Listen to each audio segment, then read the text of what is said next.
For shoulder support, I like to activate the muscle and also support the operation of the joint. I like to move as the joint itself works. So that's kind of what we're looking at. Here's your bones all working together, got your elbow, and then your leg, right? So I'm gonna activate this muscle first, and then I'm gonna support the operation of the joint. I'm gonna use two-way stretch tape because it's directional, which means Hello and welcome to Curious Equestrian. I'm your host, Anna Louise, and if you enjoy our podcast, please click that subscribe button so we can keep bringing you brilliant guests and so that you never miss an episode. Today, it's all about equine kinesiology. Oh yes, Rebecca Haddock has over 30 years experience in the industry. She's a leader in equine kinesiology taping and whole horse wellness. Well, what is equine kinesiology and how can it help our horses? Not only ours, but equines with serious issues like paralysis who have run out of options. Let's find out, shall we? Rebecca, welcome to Curious Equestrian. Thank you. I'm excited to be here today. Oh, we are so excited to have you. And I have to make a quick disclaimer to yourself. Well, we're thrilled to have you, Rebecca. And first of all, something that I've never explored is equine kinesiology. Can you talk us through what that actually means? Sure. That's a huge question. And let's just we'll just peel it back like an onion, kind of piece by piece, to make it easy, understandable. Kinesiology just means the study of the body and movement, right? Okay. So originally the idea was, and this was in 1970, when the idea of kinesiology taping came about, and that was done by Dr. Kinzo Case. And the idea is that as your body is in movement, it started in the human species before it moved on into any of the other species, right? But what can we do externally to support you in movement while you're competing, right? So it was done for human athletes, right? So we saw it really big in the early 80s when some volleyball players started wearing it at the Olympics. That's the only time I've seen it. I've only seen it with athletes, human athletes, that is. Exactly. So the idea is, how can we better support our more fragile joints in topping competition when we're going at, 100%. And so that was the principle. And then over time, it became a rehab tool, right? So if you've ever seriously injured a ankle, a rotator cuff, wrist, anything like that, you go to PT, most likely your PT is going to start using kinesiology tape or biomechanics tape. I call it functional tape.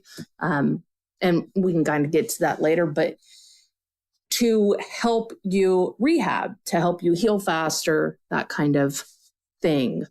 Over the past 7 to 10 years, we started changing the way we research.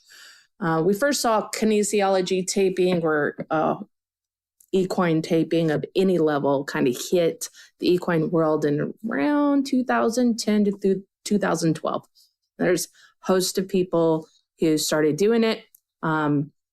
Right. So it was a transition from human to the equine. And the problem is almost everything healthcare transitions like that. Okay. And so because the species are very different, like your dog and your horse, a lot of people like to compare the two, like, oh, it follows you around like a puppy dog. A lot of people like to put those attributes to a horse. It couldn't be further apart, right? So when you transition a modality meant for a bipedal 2-leg human, right, into quadro, and we're looking at 4 legs, animal, prey, not predator, right? And so the transition was made based off of the original work that Dr. Kinzo Case did in the 70s into the horse world. And then I have over the years studied it more and more, and done a lot of field research, clinical research, stuff like that. And I have fine-tuned to now it's a whole new beast.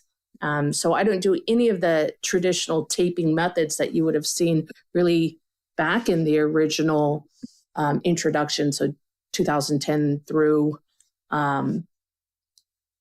for probably the past 7 years, changed a lot. So now what we're doing is, well, it's expansive, and I figure out things yearly now that I can do. So supporting of joints, tendons, ligaments, things like that. So your athletes, preventative.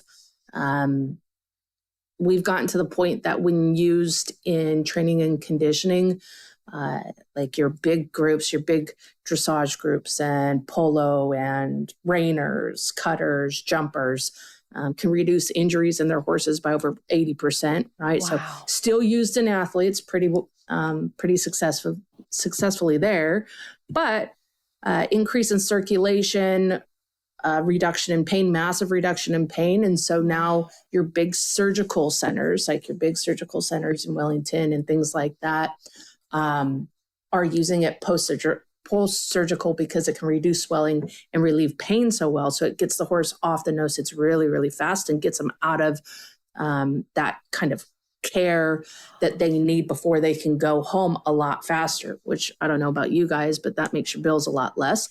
All the way into fascia work. It's highly effective in fascia work. Most people, they hear fascia and they're like, yeah, I've been hearing about that over the last so many years. But fascia work can change your horse's life at any level, whether they work, don't work, anything. So very effective in that.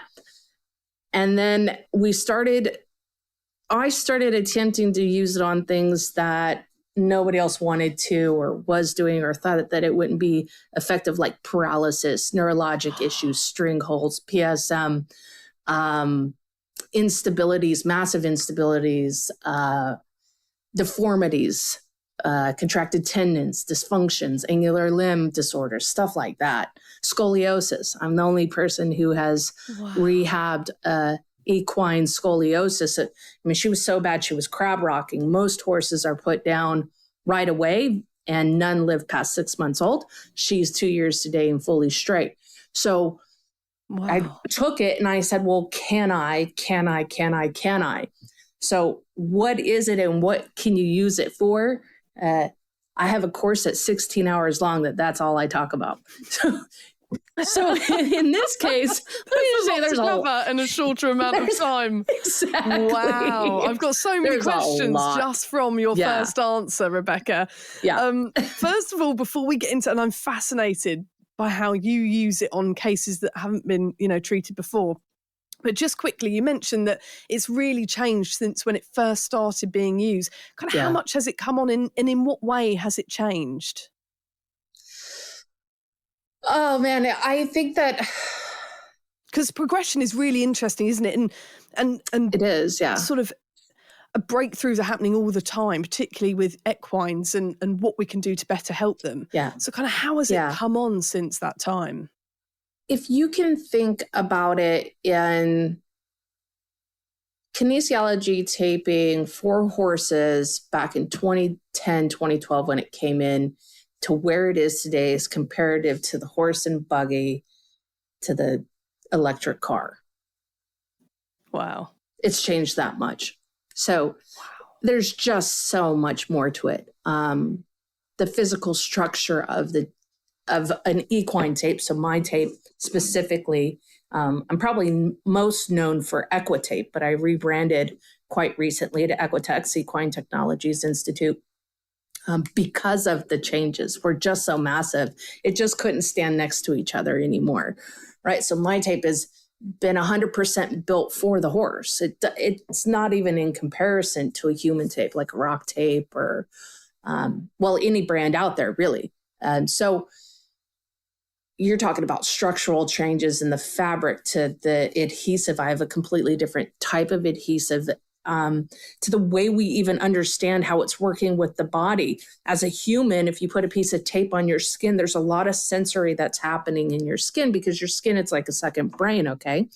Right? So I like to put it this way. From the minute you're born until today, your cells store your memories, not your brain.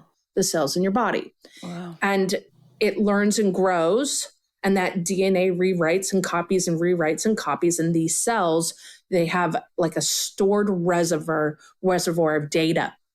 Okay, so if you, at your age right now, without knowing something's hot, if you touch it and you know it's hot, you will instantly pull back. Your brain doesn't have to think about it, none of that, right? It's an instant response. There are certain things that you automatically know to do because of this cellular memory, right?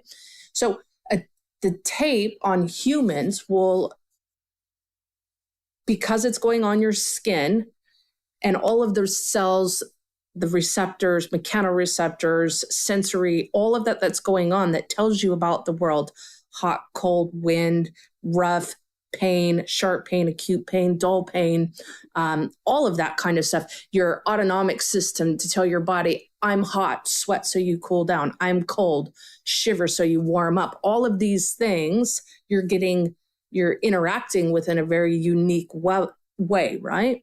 So I had to change the modality completely to be able to interact with just the hair and the sensors that live in the hair root plexus, and being able to interact with that mechanoreceptor into the fascia to talk to your horse's muscle.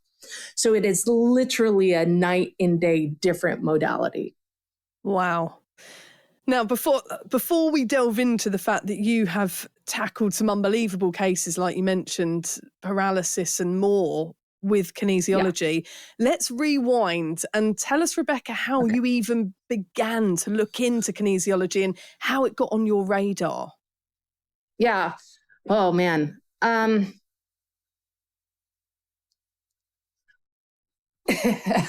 Okay, so as a youngster, I fell in love with the horses super, super, super young. And I knew I wanted to do my life with the horses somehow, some way, right?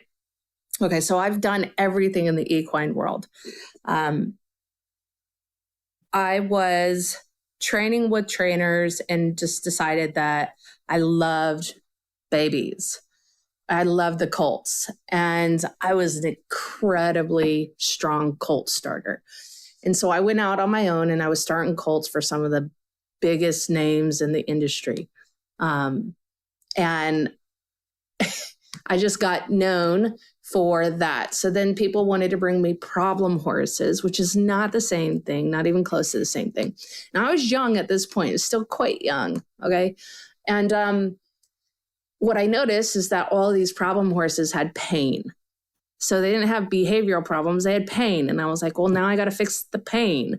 Right. And so then I'm like, every modality in the world, I'm having to like get more and more people here, get the chiropractor, get da-da-da-da. And I was like, screw this, I'm going to learn how to do it. And that started my my kind of post-grad education. I had my bachelor's done in 9 months, quite young, graduated high school when I was 16. Wow. And so for me, I started my post-grad in health and different things, biomechanics, and I piecemealed what I wanted, right? And I started to build my own education based off of what I wanted to do with it. So here I am fixing people's horses for them. Not really what I wanted to do. I'm a huge STEM person, love the sciences, and I'm very creative. And so I was like, okay, I want to go as far as I can, and I want to answer all the questions, right? I have always had questions. I just want to answer all the questions. And started figuring out the why. The right question is so much more important than the answer. Okay, so here I am. This is the human I am. And I have a horse that's brought to me that they have this massive gash in their side.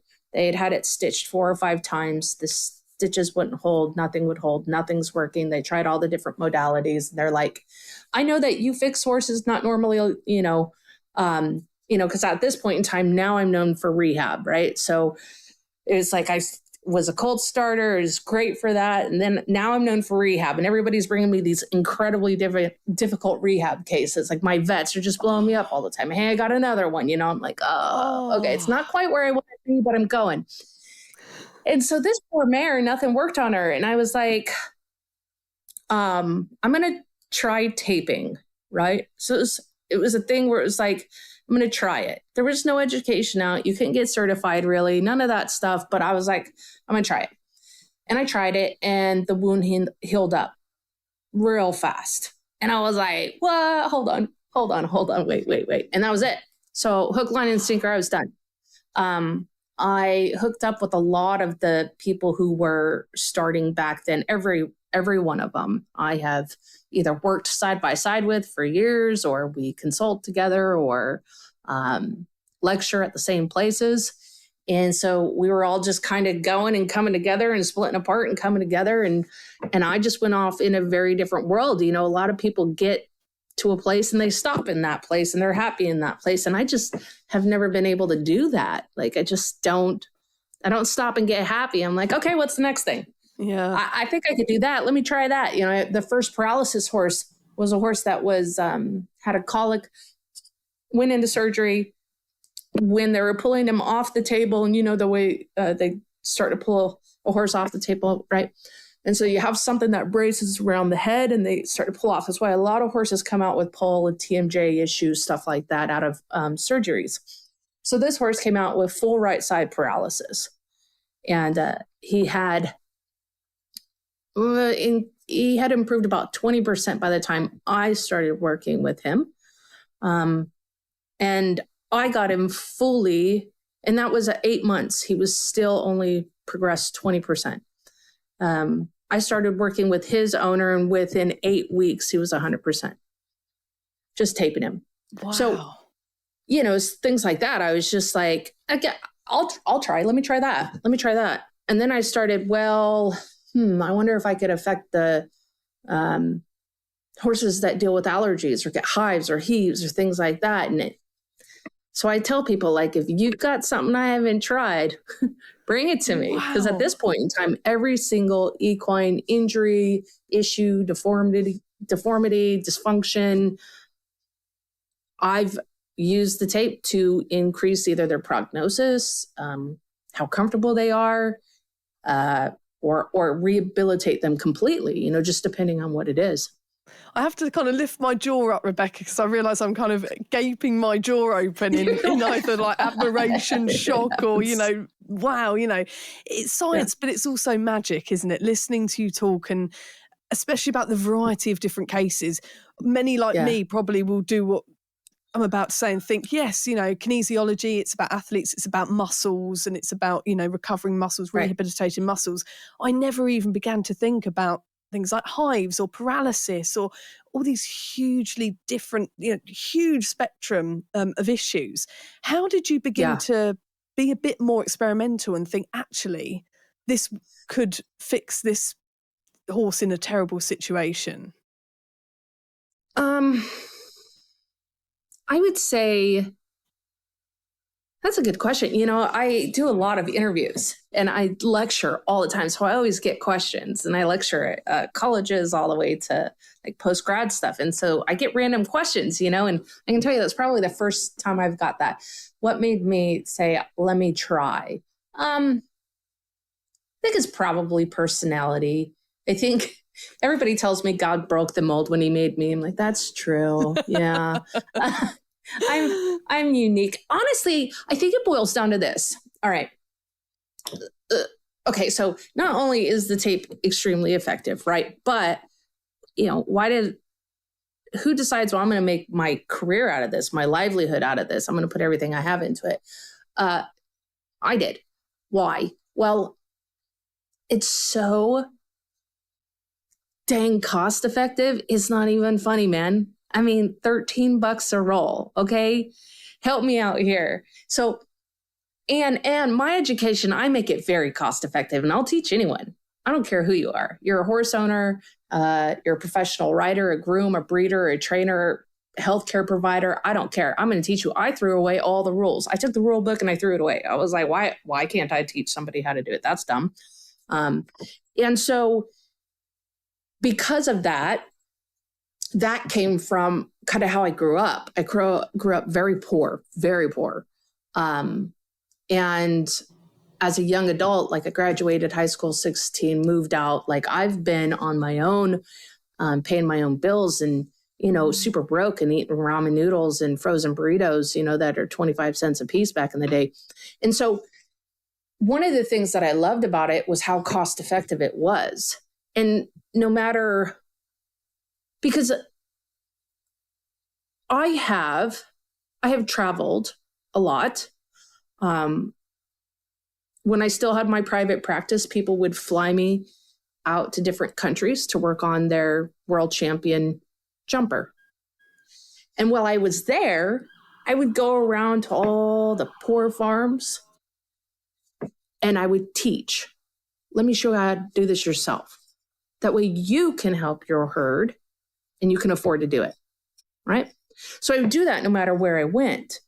And well, shit, I'd be standing out on the middle of a friggin' 2,000 acre pasture with a whole herd of horses around me. I've got a box of tape, a pair of scissors, and I'm going to damn try and fix it.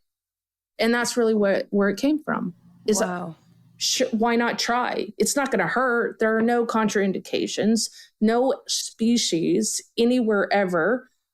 Do we have a recorded injury from using tape on an animal or a human? So here we are. I can't hurt the animal. I might as well try. And if I can give you or anybody the gift in any country,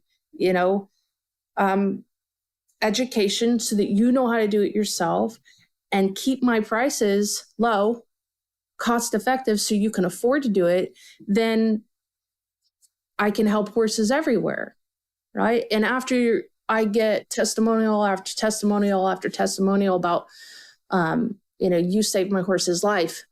You saved my horse's life. Like, this saved my horse's life. I can't tell you how much it saved my life, right? Then I keep trying and I keep trying, I keep trying. And so I look at it this way. Like, I don't care if you're poor and you live in Russia or you're wealthy and you live in New Zealand. Both of you deserve the same opportunity to help your horse and give them the very best you can.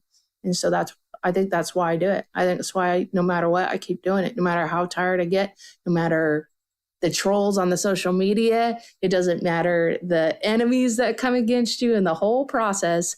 I just keep going for that horse out there that, will save that horse's life too. Put it on the board, It's so inspiring because we know owning horses and looking after horses, it's so expensive. It takes a great deal of money to look after a horse, let alone, multiples. And we all want the best for our horses. And so often we can reach kind of bricks in the wall, I was about to say, but we can reach, walls in our path where we just don't know what to do next. And the vet kind of scratches their head, and sometimes you get two vets kind of looking, not really sure. Yep. And that's when you can step in. I mean, how many times have you had that where people have reached that brick wall with a vet and actually come to you kind of in desperation? All the time. Thousands and thousands and thousands of times. In the veterinary world, we call that a dysfunction. If we can't give it a diagnosis, then we're going to call it a dysfunction. And that's no disrespect to our wonderful vets either, but it's just sometimes you reach that point, don't you? Okay, I think let me clear this up for the everyday horse person real quick. Number one, your vet will never be able to specialize in your entire horse. Just get that out of your mind. Okay? Vets will tell you what they're good at. Ask them straight up. Just ask them the honest question. What are you good at? Generally, they're a one-trick pony. Sometimes they might have two. Okay, so your vet might tell you, well, I'm really good at lameness and airways. I'm really good at colic. I'm good at reproductive. Okay? We can't expect our vets to be anything other than what you would expect when you walk in your doctor's office. Do you go see your cardiologist for a foot issue? No. Okay. So stop expecting the impossible out of your vets, right? So first and foremost, they don't know the entire animal's body. There's a reason that when a vet sits down with me, they look at me and they're like, how are you that good at equine anatomy? This is all I do. I don't work on bovine. I don't work on canine. I only do horses. So I can specialize in the equine body, and I'm very, very good at it, right? So yes, you are going to many times have an issue with your horse, and that is not the trick pony that your vet is. So you've got to find the right vet for the right thing for them to really narrow down a diagnosis, and or you have to have a lot of money for imaging, x-rays, MRIs, that kind of thing. I don't know. I haven't checked, but I don't think the UK has an MRI big enough for a horse right now. So there are very few countries that have MRI machines big enough for a horse, and the US only has 2, just so you know, in comparison of size, we only have 2. So the everyday horse owner is not going to have the money to put their horse in an MRI machine to figure out what's going wrong. So we tend to be most people's last call until we fix their horse really fast, and then we're always their first call after that, right? So I have thousands of customers all around the world, 26 different countries I've got certified practitioners in, and they're all very successful and do very well because it only takes you fixing your horse one time with my modality, and then that's what you're going to do every time. Okay, so my horse, case in point, she's amazing. I love her. Love of my life, Jetta. She walks up lame, happens all the time. Everybody's horse does this many times. She walks up lame. You know, I do a real quick scan to make sure that I don't feel heat. If I feel heat, then, you know, I go one direction diagnostically. If I don't feel heat, I go this direction diagnostically, right? I taper. I mean, she's 3-legged lame. I taper within 24 hours, noticeable difference. She's completely sound within 3 days. And then, you know, we move on with our life. Like that's my world now, right? I do have vets. I do have, you know, there are certain things that I won't do to a horse, like teeth, right? So my vet comes and does their teeth for me because I'm just not going to do that. I'm just not. But, right. So it's not like, and that's what I want people to see is that's what I want them to be able to experience themselves. That's why I wrote the book, Stick with Success, right? Like I want you guys to experience it yourself. And then when you know you can do a lot of things and you can affect a lot and you can help your horse in a ton of different ways, what happens is you don't really get as freaked out when one of them has a big old gash or someone's lame or someone, you know, is acting funny or whatever. The more knowledge you have, the more powerful you are in positively influencing your horse. A lot of people notice that when you start taping your horse, you build a better bond with them. All of a sudden, your horse is coming to you without a cookie, without a carrot, not during feeding time. They start associating, this doesn't feel good, you made it better, right? So we're supposed to be the head of their herd. We're supposed to protect them, get them out of danger, keep them safe, watch over them. Well, when you start ticking all those boxes for your horse, they want to be around you. So a lot of people are like, my relationship with my horse is so much better since I've been doing this. Yes, like those are things you should experience just by doing this. And so, yeah, there's just so many beautiful parts to it that it's, you know, that's why I'm still excited about it today. It's why I still push every day, you know? And Rebecca, just talk us through, we're not scientists listening to you speak, but just talk us through what is in that tape. What does the trick? Why is it so healing for so many different issues? Oh, man, it's just understanding the way the body functions. It is made out of, I have 2 specialized tapes. One is a cotton-based tape. And then it, like I said, I have a proprietary adhesive on it for the horse, but it's medical grade and latex free. So it can go on post-surgical, like I said. And then I have another one that is 100% nylon and it's built to stretch in all different ways, super high tensile strength, same adhesive. So there is absolutely nothing special in it. Okay. But the right blend, the right amount of stretch in the tape and the right adhesive is huge. So why would my EFT tape work better than, say, rock tape on your horse? They're built 2 very different ways. Now, rock tape is going to work phenomenal on you. I would not suggest you use EFT on your own skin, though. It's not built for you, right? So that's that's one of the big pieces. The second big piece is I teach you how exactly to do it. So you don't have to guess. You're not looking at a picture that you see on Instagram or Facebook or YouTube or something. You're not looking at a picture and trying to reproduce that based off of an image. I'm going to tell you exactly where to put it, exactly the amount of tension to use in the tape or the stretch to use in the tape. And I'm going to tell you why it works, right? If you've got a hypertonic spasming muscle,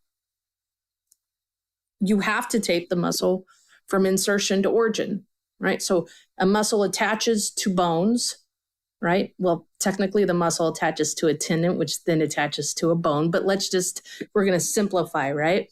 So my bicep, right? My origin point is going to be closest to the midline of my body, and the insertion point is going to be furthest away. And the way the muscle functions, its only job is to take this bone, right? My forearm, and move it to my shoulder. It has one job in life, really. It does have a secondary job, but let's just stay focused on the simple, easy, right? Streamline, okay, so definitely. It's so easy, right? Bones are your structure, muscle moves your bones, right? It's simply easy life. Okay.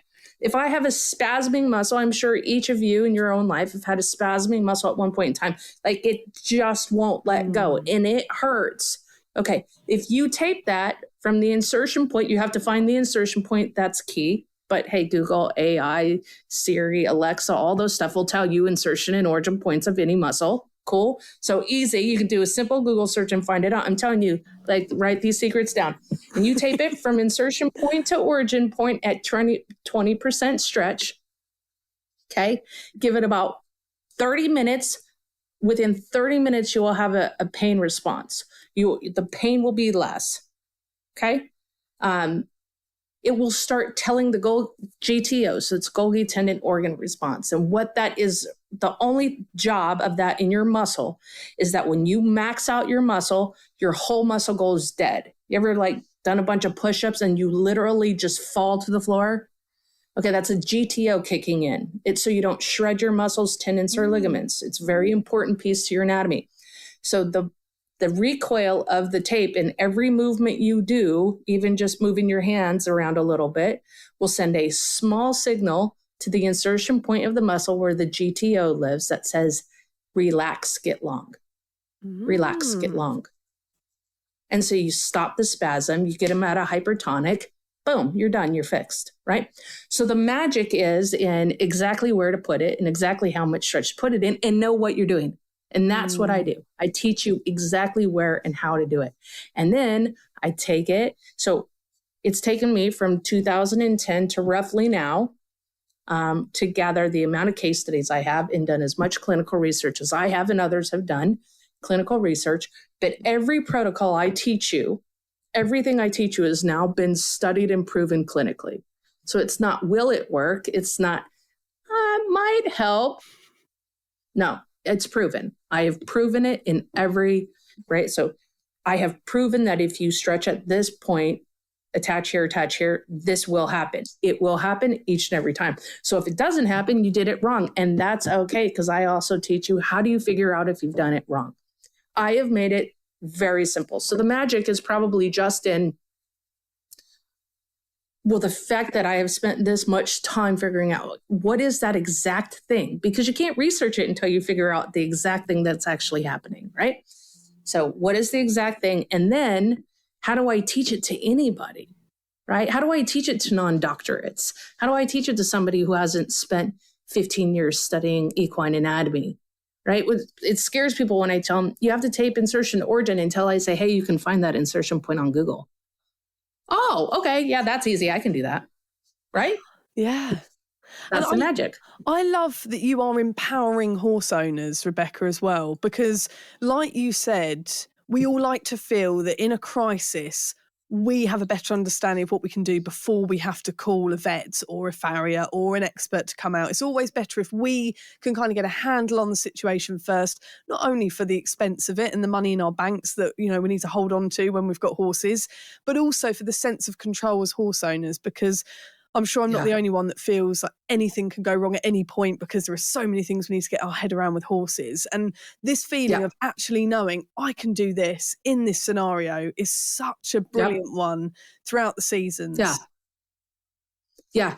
There's, you know, in the book, did you get the opportunity to see it yet? Stick with Success? No, I would love a copy if there's one going, but if not, I'll buy one after the episode. Because when you said it, my ears pricked, and I thought, a book. I need to get my eyes stuck into this. Yeah, it's available on Kindle, so you can like download it today and start reading it. And it's also available on Amazon all over. So brilliant. And I think they're printing on demand. So we we talk about so many different things. I wanted a book, almost like you wish your horse came with a handbook.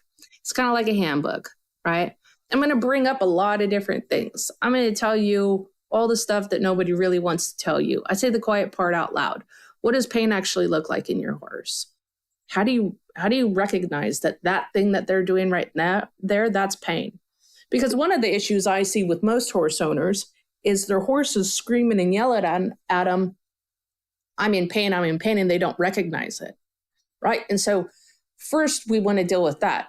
Second, in order to empower you, I have to educate you. So the book is a lot of education, but I do it in my traditional style. A lot of jokes, a lot of wittiness. I want you to enjoy it. I don't want you to be reading it and be like, oh, this is like a textbook. I want you to read it and be like, I don't want to put this thing down. So lots of fun stuff, a lot of jokes in there. Real world, real horse cases that I talk about, how we did it. But we talk a lot about nutrition and lifestyle, things you're doing with your horse you don't realize is causing issues with your horse. So for that exact reason, as a horse owner, you feel more confident and more secure with more education and understanding the horse and knowing about them. Not what somebody tells you, not an opinion. This is fact. This is science. So everything in that book, if I tell you about feeding your horse, I'm telling you scientifically your horse's body was designed to have food in its belly all the time. So if you want to get away from colics and ulcers and digestional issues and all kinds of stuff like that, then your horse is designed, right? His anatomy is designed to eat little bits of food all day long. So you can get rid of 90% of your digestion issues and colic issues and ulcers and crap like that just by feeding your horse little bits of food all day long. Like I tell you the science, here's what is actually going on with your horse and here's the trick, right? Here's in layman's terms, free feed. Right? That's what we need. We need layman's terms. We need mythbusters, don't we? Exactly. Because there's so many opinions. I have a whole section of that. Isn't there? There's so many opinions in the equestrian world and judgment. We mentioned judgment at the beginning. There is so much judgment in the equestrian world. And it comes at you from every angle, whether it be if you've got a horsey family or friends or where you keep your horse at the yard or the stables, or it might be an instructor. It could be the professionals. Advertisers do it to you all the time. They do. Yes. It is hardcore, coming man. At us from every direction. It is. We'll put it this way. It's so hard to break through the noise to get to the fact, right? And because of social media, because so much stuff is on demand, so much is going on all the time, it's really hard to know what's an actual fact. And I think that's one of the biggest, I think that's why my customers, my certified practitioners, they believe me, they trust me, and they love me, is because I'm so transparent. And it's in the modality, it's in my website, it's in my social media, it's in the books I write. I'm just super transparent. Here is the fact, right? Because we have to deal with the noise and the drama all the time. It's so interesting to sit amongst a group of equestrians and just listen to the little opinions and, oh, well, I do this with my horse because my grandpa told me this one thing and I da-da-da-da-da, or my friend did this and I saw him do that and da-da-da-da-da. And so it's really difficult at times. But then once somebody gets to say, oh, well, that makes sense. You mean the horse's stomach is not designed to sit and eat 2 flakes of hay and a bucket of grain in one setting? No. Oh, well, that makes sense. Like the stomach can't handle that. No. And neither can his intestines. This is why we have such big issues, right?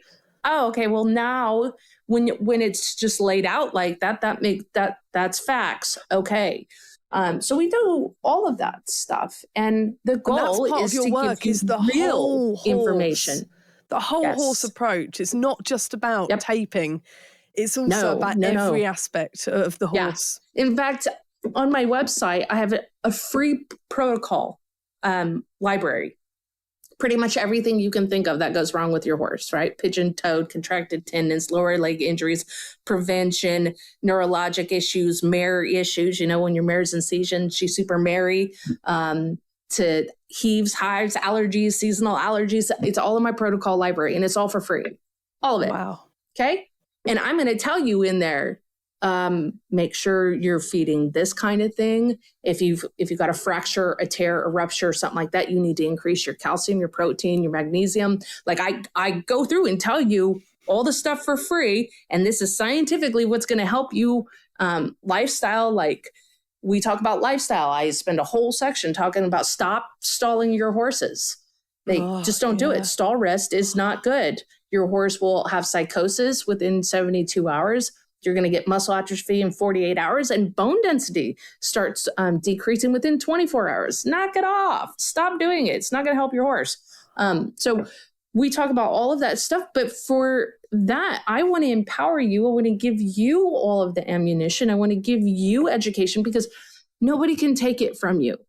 It will never grow old. It won't. Your education will stay with you forever. And so if I educate you, and now all of a sudden you're like, oh, a simple lifestyle change with my horse. And I tape him with this $13 roll of tape for about 4 weeks. And I'm going to see that massive of a difference. Yes. Holy crap. You just changed my life and their life.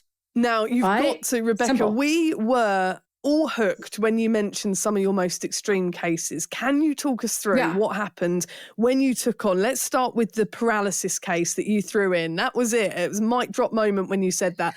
Can you talk us through what horse you met and the situation it was in and how the kinesiology helped this horse or saved this horse? Yeah.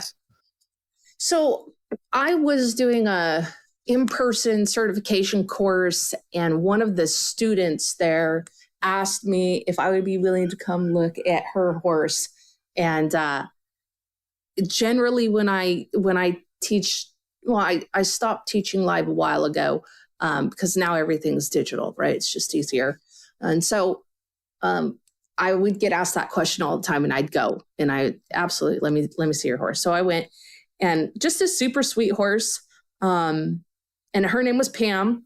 And she's like, I love it when horses she's are like, called names his like poor Pam. little lip is just like droopy here and the little ears are droopy and the eyes like, and I was like, yeah. So I did a simple application on him and I said, just keep this up for the next, is a neurologic application. I teach people how to do that all the time. I'm like, just keep this up for a while. And she's like, you really think it's going to work? And I was like, well, we're going to see, aren't we? I mean, it's the first paralyzed horse I'm working on. How about you? Wow. And she's like, okay. Yeah. I called her. No, I believe she texted me 2 days later and sent me a picture of his lip fully closing. Wow. Yeah. Do you know how and then within another couple days, like the ears, like, shoo. Do what? No. Do you know how the horse became paralyzed? What actually caused the paralysis? Getting off the table from the colic surgery. It was in that when they pulled up, they called nerve damage, and it happens to a lot of them. Causes nerve damage in the pole, in some of the facial nerves, things like that. That's why you see that paralysis that goes down through the ear, the eye, and the lip.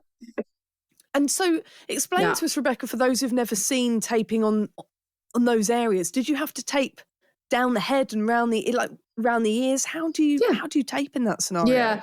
So the idea is okay, so it worked, right? And then I had to ask myself, why did it work? Yeah. How did it work? And can I reproduce it? So that's how it always goes.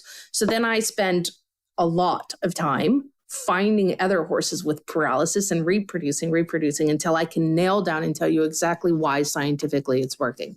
Okay, so what we do is we decompress the spine. Wherever in the spine the original injury happened, because I want you to picture your spine like a highway, a big 8-lane highway. You've got 4 lanes going one direction, 4 going the other, okay? Neural deficit is a 20-car pileup that stops all 8 lanes of traffic, okay? So it can happen for a million reasons. This horse, it was coming off the table, being pulled off the table. Some horses, it's flipping over a fence. Some horses, it's trailer accidents. Some horses, it's a toxic plant that causes neurodeficits. Some horses, it's a parasite that causes different neurologic issues, right? So it doesn't matter what started the neurologic issue. What matters is that we have a highway with a 20-car pileup. All right. So decompressing the spine, so we find where that pileup is. So for this horse, it was in the poll.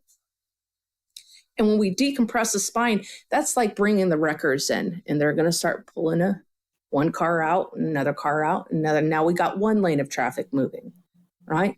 Now, then we send these little tentacles along the neural pathway that's damaged. So for this horse, it went around his ear, it went around his eye, went down his mandible to where his lips are, okay? And this is like sending 20 wrecker teams there to pull as many cars out as possible. How does it work scientifically? Well, nerves, when they're damaged, there are a couple stages that can happen. We can have where it's damage but not death, right? And so we're not being able to send the signal to the brain and then back to maybe the muscle or whatever. It could be a tendon or a ligament, but the signal, it's being blocked. And so that's why that decompression on the spine, that's the first thing we do. Because if we just unblock the signal, it could come back really, really fast, right? If we have inflammation, fluid stasis, that's like bruising, hematomas, or just fluid sitting underneath the skin, lymphatic fluid sitting there. It's called fluid stasis. That will also dampen your nerves so they can't receive and send signals. So same principle, we're moving the fluid away. We're taking that away. That's more cars we're getting off the highway. And the last is nerve death, right? If maybe the nerve was severed somehow, or it just was compressed for so long it actually died off, those tentacles that run along to wherever the problem is, if there's been nerve death, it starts to create new neural pathways. You're like, well, is that even possible? Yes.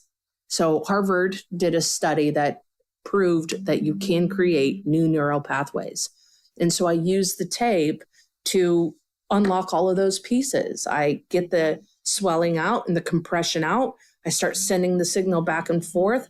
If I can save that nerve, I'm going to get the fluid off and the swelling away from it and all of it out really quick. And if it has that death in it, then I'm setting up new neural pathways right behind it. And how quickly does this work, Rebecca, when you start getting to work or when you've trained someone? Generally very quickly. So you will get an immediate response. If the horse is in pain, you will get an immediate response, right? So let me break this down to you in a simple way. We have what's called a sympathetic state, and we have a parasympathetic state, okay? And you have it too, but your horses, all species of life have it. So sympathetic state is flight or flight. Okay, everybody's heard that term. All right. Parasympathetic state is rest and rebuild.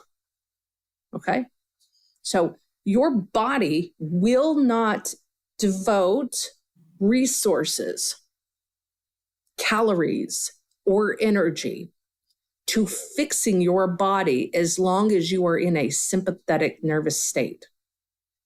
Okay. So for you people who have low immune systems, you get injured, it takes a lot longer to get over. You have a cold, it takes a lot longer for you to get better. You're in a sympathetic state and you need to trigger your parasympathetic nervous system to kick in, by the way. Okay, for a horse, same principle. So if your horse is in pain, the tape throws them into a parasympathetic state. And I'm talking fast. By the time, if you're putting 3 pieces of tape on your horse, because the application calls for 3 pieces, by piece number 2, your horse is already transitioning into a parasympathetic state, okay? So we see responses right away, immediate responses. Now, it just depends on what we're taping for how quick do we see 100% done, right?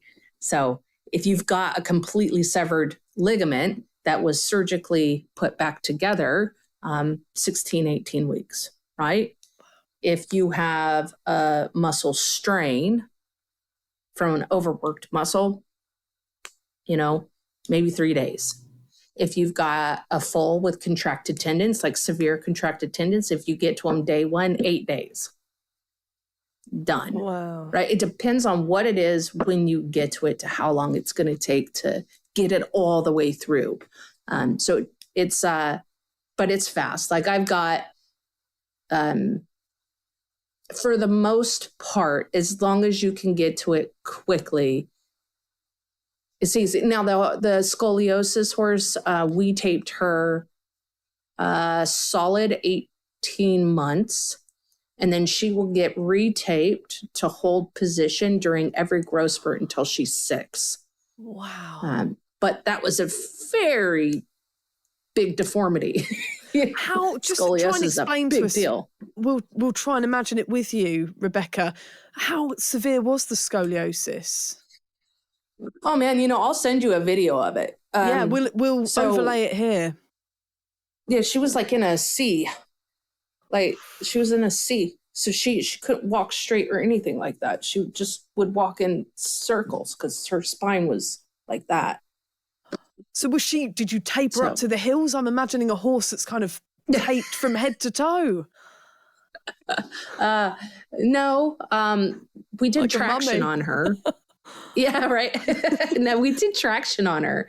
She is I'm the only person I believe in the world that teaches how to do this type of taping. It's a biomechanics taping. And basically what I did is I pulled her. So the curve went to the right and then the left, right?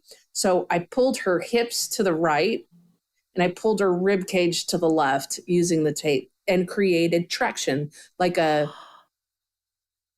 system that you see humans have to have during like severe breaks and stuff, where they're attached to devices that will hold their head in a certain spot in there, right? So I did that with tape. And so every growth spurt, her body was being pulled straight. Wow.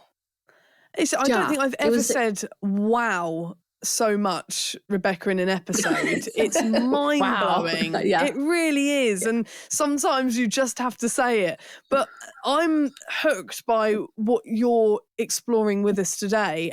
And I know that not everyone sees it that way, Rebecca. And you mentioned the trolls, a part of modern day society. Online, you put yourself out there, you get shot down. Talk us through these trolls and what they say and the kind of response as well to people that don't believe in what you're doing. I think, in the beginning, I can't say that I blame them. You see a video and the response is dramatic before and after. Everybody's seen a horse with an abscess. I mean, 3-legged lame, they're freaking miserable. So I show you a timestamp of a horse with an abscess, and I show you a timestamp 8 days later of the horse completely sound and everything's fine. And it's the same taping application. You can tell it's the same taping application, right? And I think the initial response for a lot of people is BS, right? Red flag, come on. And, I get a lot of snake oil or, you should be ashamed of yourself, just taking good people's money for nothing kind of thing, right? And but in the beginning of the modality, before we had so much research, it was okay. We knew that we would be dealing with a lot of that up front. We're still researching it ourselves and collecting case studies ourselves. Now my marketing is very different. My advertising is very different. I show you, so I will put on there the clinical case, and then I show you with the application proven to work, which makes it a lot easier.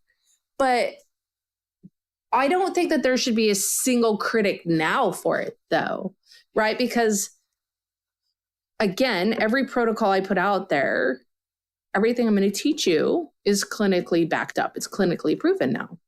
So if somebody were to say to me, I'm like, here's the study, which is why I add the study in every piece of marketing I do. And I have it, and it's free as well on my website.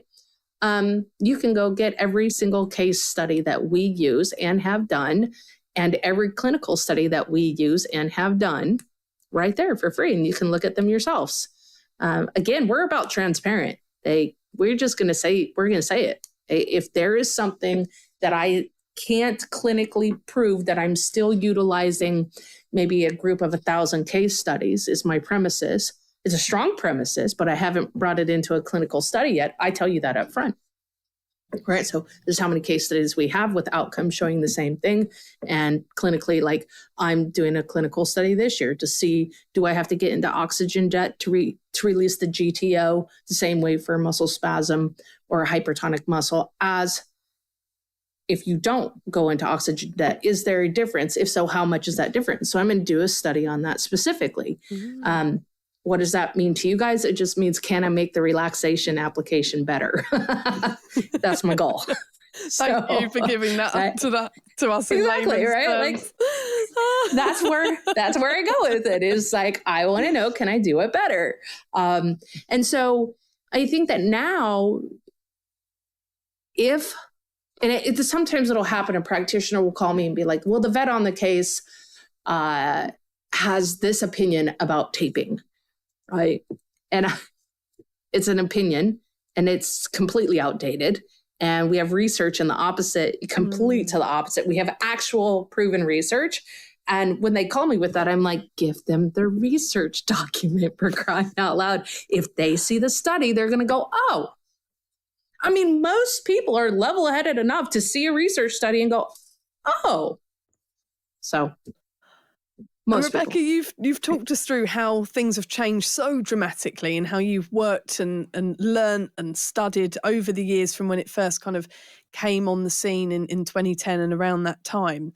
Are you seeing now in 2026 a move with equestrians, a move to want to know, to seek out this knowledge to better their horses' lives? Are you seeing an increase in interest? Yeah. We have seen a lot of ups and downs. And I think that, because it goes through life cycles of, at first it was trying to get to the practitioners and the healthcare providers and the people that, were deemed the right people.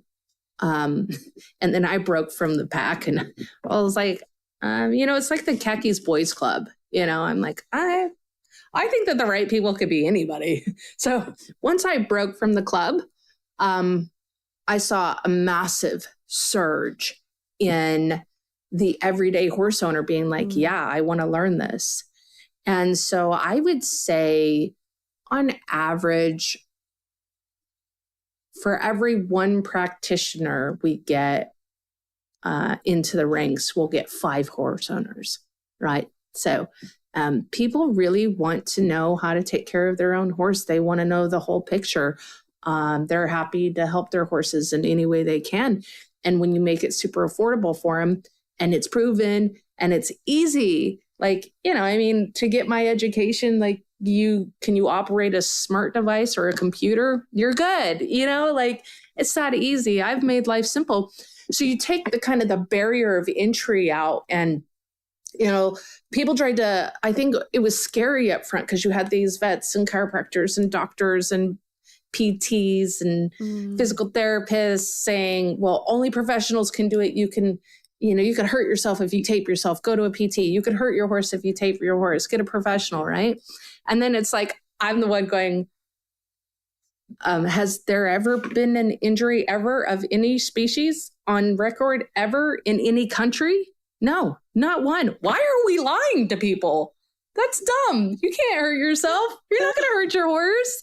Stop lying. Oh my God. It's okay. They can do it. My 12-year-old tapes, y'all. My 12-year-old tapes. Wow. Children can learn as well. Get your children involved. Why not? They got a horse. They need to learn to take care of them. They can tape them. Just like don't My teach kid your gets a stool and climbs on it.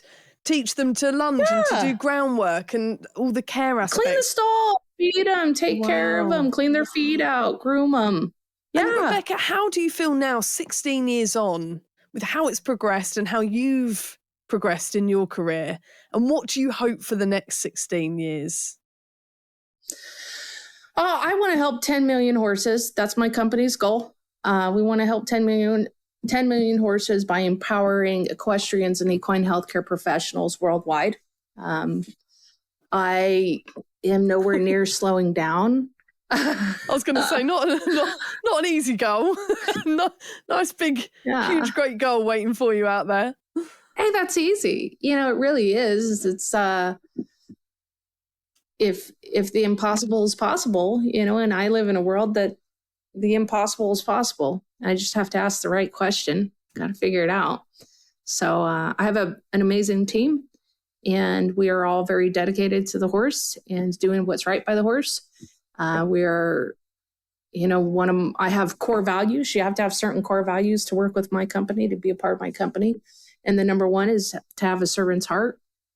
I don't want people that need the spotlight. I want people that will serve and that are in it for the right reasons. So we just want to help horses. So we're going to keep doing that, and we're going to go hard and strong. And I'm going to keep teaching people all over the world. So that's our goal. And I do think it's achievable. It's interesting in the beginning how hard it was to, even be a part of the conversation. And now, I get asked to come lecture all the time, and I have to turn a lot of people down. I have to turn a lot of associations down because, I also have a herd at home I have to take care of. I have your 12-year-old son. And, so I have constraints on life. He goes to school and stuff. It's not like I can just, let's go, dude, we're out. We're going to go lecture. Rebecca, do you think it's your purpose that you've been put here on the planet to do this work? Oh, yeah, absolutely. Yeah. God looked at me and said, she doesn't work well with people. She's going to work well with horses. No. I think definitely very inspired to do it. I definitely think it's my purpose. I know that horses saved me as a broken kid and a broken home and a very difficult home life. So I'm going to save them back, Oh, well, you've certainly inspired us along the way. And thank you so much for taking the time, Rebecca, to come and talk to us here at Curious Equestrian. For those who are intrigued, who want to know more, who want to learn from you, how can they find you? Oh, man, we're all over the place. www.EquiTecs.com. You can find us on Facebook, Instagram, EquiTecs, Equine Technologies Institute. We've got books in Amazon.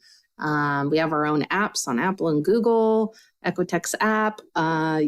So, and we love y'all. Like, we love the equine community, and we always want to help. So if you need help with your horse, you can message us and we will respond to you. We respond to everybody. AI doesn't respond to our people, by the way. It's still us. Which is always reassuring to know, isn't it? It really is. I do want an AI chat bot on my website that points people in the right direction. But it can point. But when it starts having a personality, that's when it's terrifying. But when you need help with your horse, it needs to be one of us real people helping you for sure. Yeah. So we're big about helping people. Like in the book, I tell you, email us if you have questions. If you have a question with your horse, if you struggle, email us. In every piece of education, I always end it with, if you need help, message me, call us. I mean, we're easy to get a hold of, really. So definitely, like, don't be afraid to reach out. That's how the horses really, the biggest, most incredible cases came around from somebody being willing to pick up the phone. And then they're really surprised when I'm the one who calls them back, because I'm like, oh, this case is interesting. Tell me about it. Like, I want to know. I'll help you. Yeah. Your passion is contagious. I will be picking up your book and Yay! feeling empowered that, you know, we can actually learn and educate to be better for our horses. And in those crisis moments, we don't have to panic, or we can panic a little bit less and know what to do. So thank you for giving that to us, Rebecca. And I can't wait to find out more. So thank you so much. You're going to come behind the scenes. So for those who don't know, we have a subscriber base. Come and join us for exclusive Q&As, for listener questions, behind the scenes content. You're going to come behind the scenes, Rebecca, and ask some listener questions. Yeah, let's do it.